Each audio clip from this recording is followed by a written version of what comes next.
Hello and welcome to Mickeyology, where we take Disney movies a little bit too seriously in an ongoing attempt to trace them to their most likely historical settings.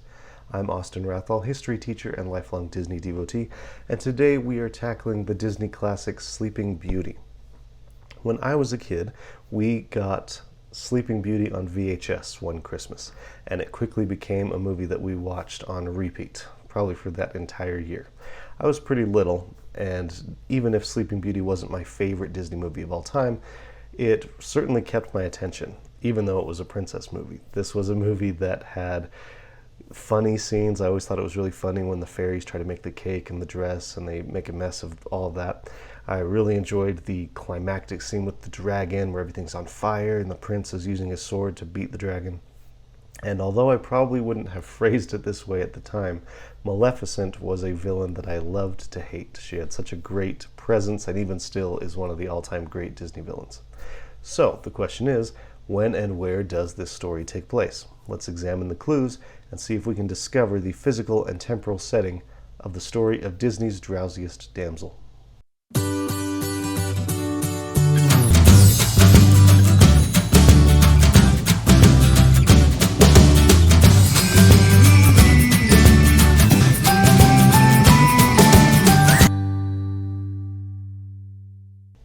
Dialogue. If you've seen Sleeping Beauty, then you probably know that it must take place somewhere in Europe. The medieval scenery of the film makes that very clear, and Maleficent drives the point home when she mentions the members of all the different European social classes that have turned out for baby Aurora's celebration.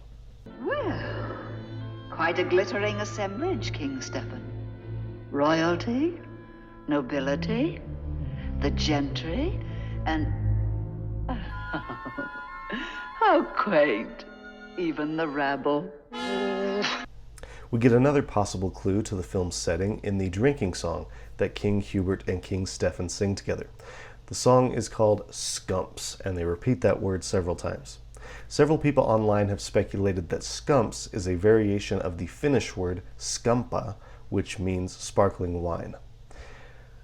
That would mean that the film could take place in Finland. However, the word scumps with the S at the end does not come from any language that I could identify, so it's unclear whether the word is truly Finnish in origin, and therefore it's unclear whether the movie takes place in Finland as well. It's Prince Philip who delivers the biggest clue as to when the film takes place, though. About halfway through the movie, Prince Philip meets up with his father, King Hubert, and informs him that he has just met a beautiful peasant girl whom he intends to marry. His father is very upset and insists that Philip must marry a princess, to which Philip replies, "Now, Father, you're living in the past. This is the 14th century. Nowadays I'm still the king." Therefore, we know that the film must take place somewhere in 14th century Europe. Now that narrows our search, but Europe, of course, is a very big place with a very complex history, and there are more clues to explore. Design and technology. For this production, since he had already done several successful princess movies, Walt Disney asked his animators to do something different with the design. He requested that they make a movie that looked like a moving tapestry or a moving illustration. A Disney artist named John Hench set to work figuring out exactly what that design would look like. So he visited the medieval galleries at the Metropolitan Museum of Arts, and he found inspiration in the unicorn tapestries, which were created in Europe around the year 1500. Then he handed off work to a Disney artist named Ivan Earl, who built on Hench's sketches by doing paintings. However, Earl drew most of his inspiration from the Book of Hours, which was commissioned by Jean-Duc de Berry and painted by a group of artists called the Limburg brothers in the 1400s. This medieval manuscript had elements that Mr. Earl really liked and wanted to incorporate into the movie. As a matter of fact, Earl later said, "I first started with the old medieval artists and almost everything that was Gothic. The tapestries were perfect examples of how foregrounds ought to be. The Gothic came from the Persians, and all their little details of grasses and weeds and trees fit perfectly. And over all of that, a little tiny bit of myself came through. I've always been influenced by pre-Renaissance, medieval, Gothic, and here's a movie based on that period of time. According to Oxford bibliographies, the Gothic period of architecture ended around the year 1300, while the Gothic period of painting lasted until around 1400. The Gothic period was followed immediately by the Renaissance, which lasted from the 14th to the 16th century. Ivan Earle said that he drew inspiration from the pre-Renaissance Gothic period, and that puts Sleeping Beauty in exactly the right spot on our timeline, in the 14th century, towards the end of the pre-Renaissance Gothic period of art. Now, since Earle himself was drawing inspiration from works that were made in the 14 and 1500s, then we can probably say that the film takes place towards the latter end of the 14th century, when Europe was more likely to resemble the one that those artists were drawing upon for inspiration. Another reason to date the film later rather than earlier is the presence of spinning wheels in the movie. See, the spinning wheel arrived in Europe around the 13th century, but it wasn't widely used there until the late 15th century. In the beginning of Sleeping Beauty, we see a huge pile of spinning wheels. And since that technology took time to spread, we can assume that either this particular kingdom happens to be very enthusiastic about spinning wheel technology, or this movie takes place towards the latter end of the 14th century after that technology has had time to spread. Of course, this wouldn't be a Disney princess movie without an iconic castle or palace, and Sleeping Beauty has perhaps the most iconic castle of them all, because it's the castle that stands at the center of Disneyland. Now, an artist named Herb Ryman designed the Disneyland version of the castle, and he said that his biggest inspiration came from Neuschwanstein Castle, the one built by King Ludwig of Bavaria, which stands in modern-day Germany. This could indicate that Sleeping Beauty takes place in Germany as well. There is a problem, however. We know that Sleeping Beauty takes place in the 14th century, and Neuschwanstein was not built until the late 1800s.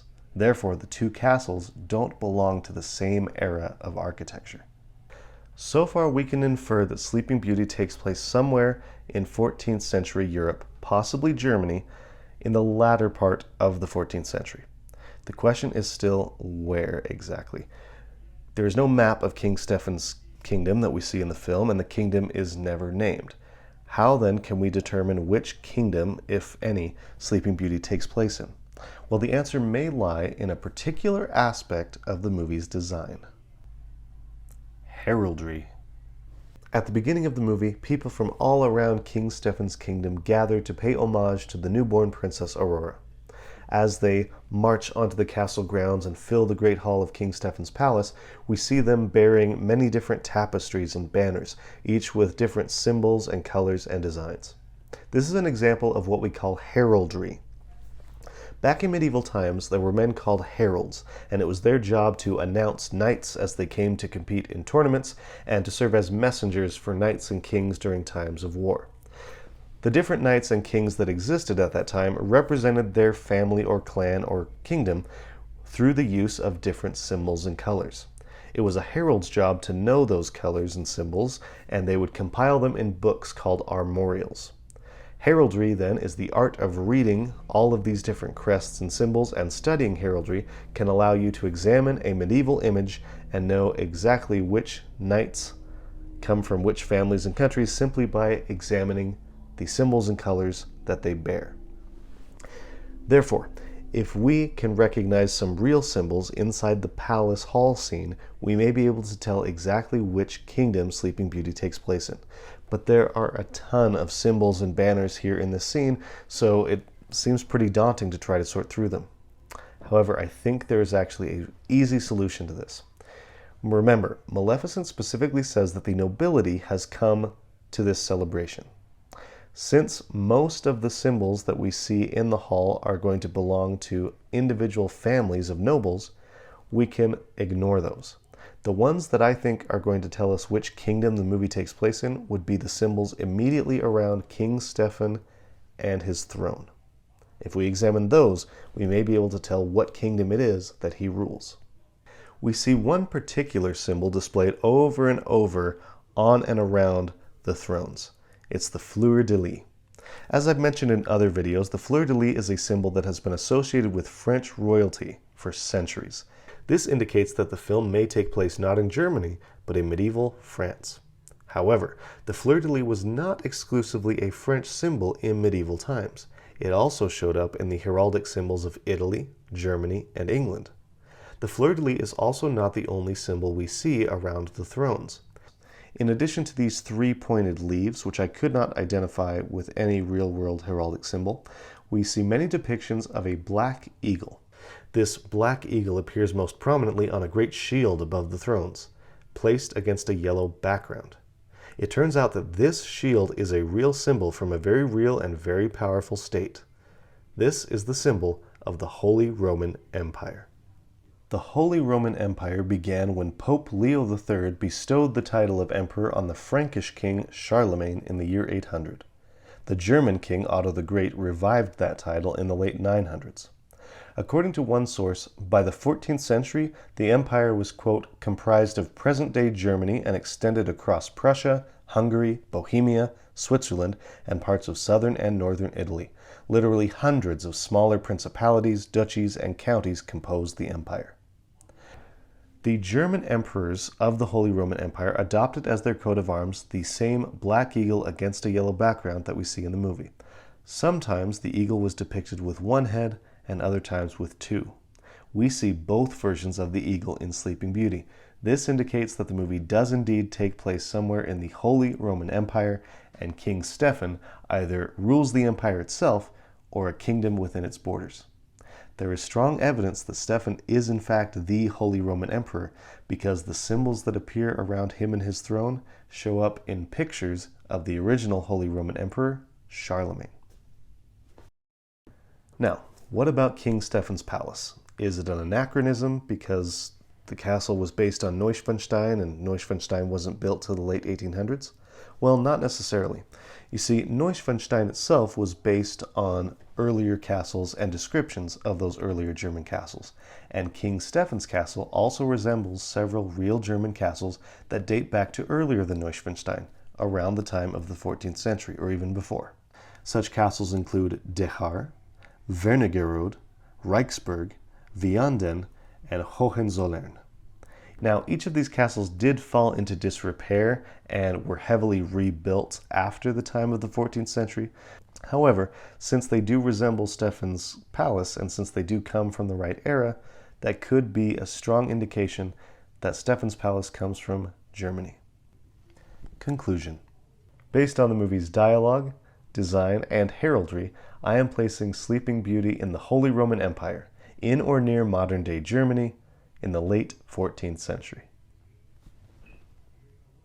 So, that is my analysis of Disney's Sleeping Beauty. Please let me know in the comments down below what you thought of my conclusions and whether there's any other evidence that I maybe should consider when dating and identifying the location for this film. Also, don't forget to let me know what Disney movie you want me to analyze next. Please also like and subscribe, it helps the channel a lot. And as always, thank you very much for watching. I'll see you next time. Bye-bye.